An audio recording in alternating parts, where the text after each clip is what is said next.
As we kick off the new year, usually it's a time where people are more kind of curious or invested in improving some aspects of their kind of fitness and overall health. And so I've gotten asked a few times about this in the last week or so about what is a VO2 max? Why should I consider doing it? How does it kind of fit in the context of fitness and overall health? And actually, even going back the past couple of years, I've been asked more and more about this from just kind of the general population. Normally, it was either more of a clinical type assessment tool or kind of reserved for more athlete specific assessment and training. But now with kind of the biohackers, kind of fitness influencers, and the popularity of that kind of world on social media. And specifically, when we look at kind of evidence-based podcasters like Peter Attia, I've seen a huge uptick in people asking about this specific test because he is a huge advocate of getting this test done and really kind of emphasize the importance and value that it brings to really kind of a holistic approach to your fitness and overall health journey. So I thought it'd be good to just kind of take a few minutes and kind of summarize what is a VO2 max assessment, what does it entail, and then what can that information really be used for? What does it tell us? So if we look at VO2 max specifically and kind of the core definition, it's really a way to objectively quantify the volume of oxygen that can be consumed and utilized by kind of active skeletal muscle tissue during exercise. And so when we add the additional caveat of VO2 max to that kind of definition, it's essentially quantifying the maximal volume of oxygen that you can consume and utilize.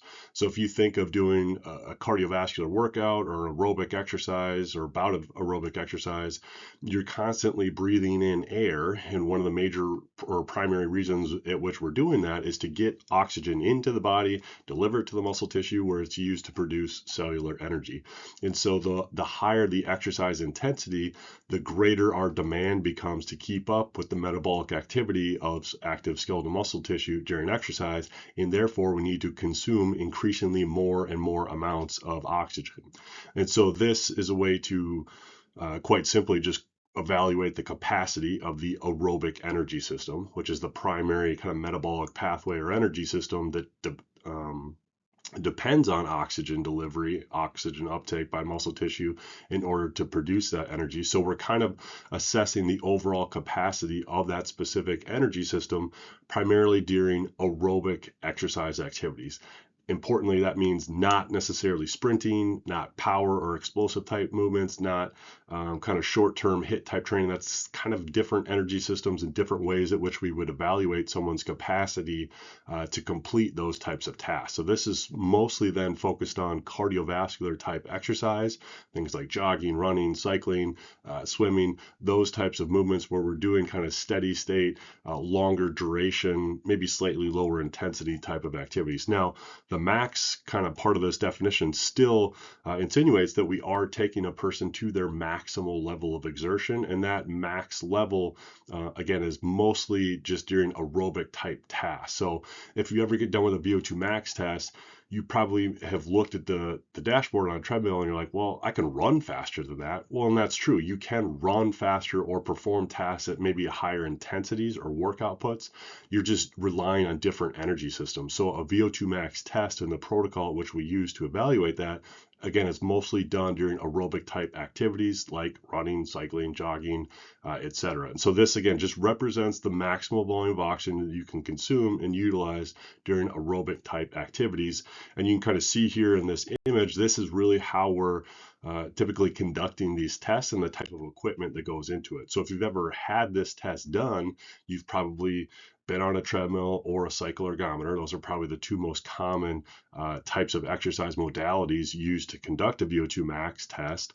And then you've probably gotten a chance to wear that fun face mask. It kind of looks like a hybrid between an oxygen mask and a scuba mask. And the reason why we have that apparatus set up is we need to constantly evaluate the rate or the flow of air movement kind of in and out of the body, but then also be able to measure the concentration of gases that are being expired during that bout of exercise.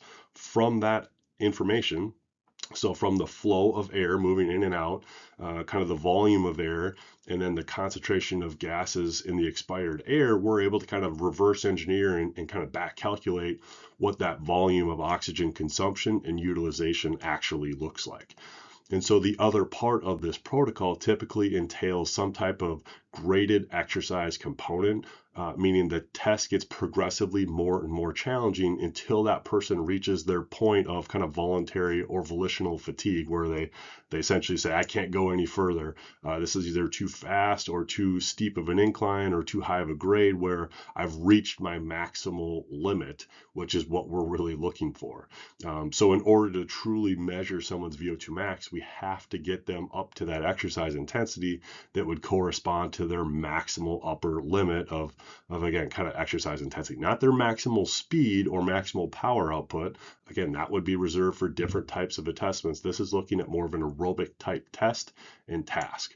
And so we have to progressively make that protocol more and more challenging. And usually it requires or involves some kind of combination of speed increases and or grade increases. If we're doing something like a treadmill or in a cycle ergometer, we're just increasingly increasing the resistance applied to that person while they're pedaling on the cycle ergometer. So both, again, can be used. I would say typically we see slightly higher VO2 max values on a treadmill. And again, there are some nuances there depending on the type of protocol that's specifically used. Some people just don't necessarily tolerate high grades on a treadmill. They might experience calf or ankle discomfort or pain. And similarly, on a cycle ergometer, sometimes if people aren't used to cycling, their legs are going to be what fatigues first, not necessarily their cardiorespiratory system. So there are some subtle nuances in different values that you might get if you're doing different types of exercise assessments or really just different modalities and different protocols. But we're still kind of getting at the same information of assessing that maximal aerobic capacity of that specific energy system. So if we look at the final information that we get from completing this test, obviously you're going to get some kind of number at the end of it that will tell you what your VO2 max is. Usually it's expressed as a relative measure of VO2 max, meaning it's going to have some volume of oxygen, and then usually it's expressed relative to your body mass as a way to kind of account for body size differences. Otherwise, if you get an absolute measure of VO2 max and it's something like 4 or 5 liters per minute, that would mean the maximal volume of oxygen you can consume at kind of your peak level of exertion is 5 liters every minute, let's just say for example's sake. But the larger you are, usually the higher that number could be. And so if we account for those differences in body size and express it relative to body mass, that number is going to look more so like 50 mils of oxygen per kilogram of body mass per minute, for example. So those are kind of the two outputs that you'll typically see on a VO2 max printout or test. And again, that's just expressing the maximal volume of oxygen your body can consume and utilize during peak levels of aerobic exercise. And so this is one of the best markers of overall kind of aerobic fitness, cardiovascular fitness. There's different terms that are sometimes used to describe it. They're all somewhat describing the same thing, but it's a really good measure. And again, one of the best that we have to look at people's aerobic capacities or overall cardiovascular fitness levels. So this is a great indicator of someone's kind of overall endurance capacity. It's not the only thing that's important from like an endurance performance perspective. It's certainly a great start. And so usually the higher an athlete's VO2 max is, they have a better chance to be successful. Oftentimes with different endurance sports, there's a lot more to it than just that. But even if you take two athletes with the same VO2 max, the person that maybe has a better work economy or lactate threshold, anaerobic threshold, some of those kind of nuanced performance variables, that might give them a slight edge over someone with a similar or even slightly higher VO2 max. So it's not the only thing that's important for endurance performance, but it's definitely a good place to start. And then even if we look at the general population, this is a great indicator of kind of overall fitness and health. Specifically, if we look at cardiovascular risk factors for different chronic diseases or risk factors for cardiac events. So we have a really powerful kind of body of literature over the past few decades indicating that those with a higher VO2 max value typically will have lower risk factors for different aspects of cardiovascular disease, lower mortality rates, lower risk of cancer, all kinds of different, again, chronic disease outcomes there. So that's why this has become kind of a popular metric of interest within kind of the longevity, fitness influencing, biohacking kind of community, because they know it's a great indicator of kind of overall fitness, and then certainly kind of plays an important role in holistic health and just kind of reducing your risk factors for bad things to happen or your risk of getting sick or dying early is kind of another way to look at it. So that's why, again, this is a great measure, both from a fitness, both from an endurance performance, and even just kind of general population overall health perspective. It holds a lot of value. And the nice thing is it's kind of a gold standard measure of that fitness level or of that aerobic capacity. It's not some kind of wearable device where you're getting an indirect estimate of something, or it's not kind of a sub-maximal type test that might be okay to use for a one-off measure, but it's again not as accurate, not as regarded as such a gold standard measure as what we see with VO2 max assessments.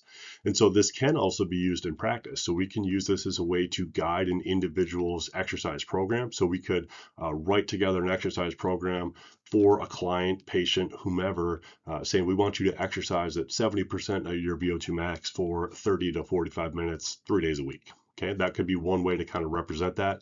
The challenge is it's sometimes not the most practical unit of measure when you're kind of writing that program for a client or a patient or whomever, right? If I tell someone, hey, go run at 75% of your VO2 max, they're just going to be like, well, how do I know how fast that is? Or what pace does that, correspond to? So sometimes there's additional steps that need to be implemented here to try to translate that VO2 max metric or a percentage of it into a manner that's a little bit more easier to use or work with. So sometimes we will kind of run like cross-reference relationships during that VO2 max trial to know, okay, when they're at 70% of their VO2 max, their heart rate appears to be 155 beats per minute, or a speed of 10 miles an hour seems to translate to 85% of their VO2 max. So there's different ways that we can kind of, better express that percentage of VO2 max into a measure that's just a little bit more tangible or user-friendly when it comes to the actual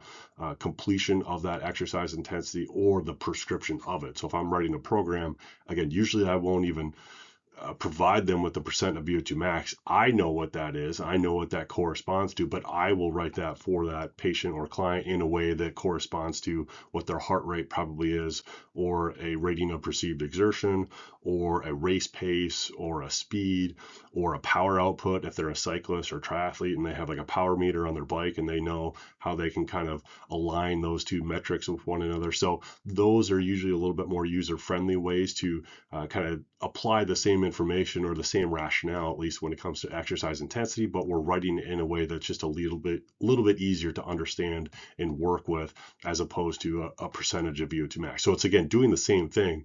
We're just writing it or presenting it in a way that's a little bit easier to execute on the user end of the spectrum.